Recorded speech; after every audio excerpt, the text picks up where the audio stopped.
My heart has always been to just give back to the community. I mean, I always figure, why should we?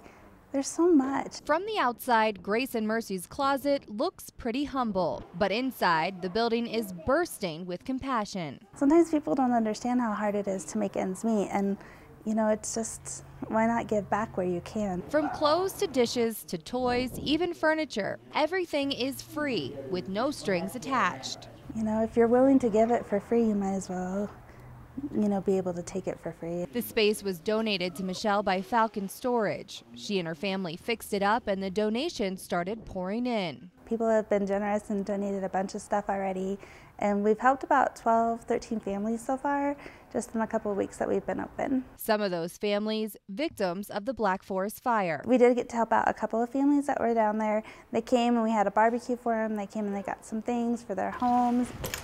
Michelle's business model isn't about the bottom line, but the words on the door.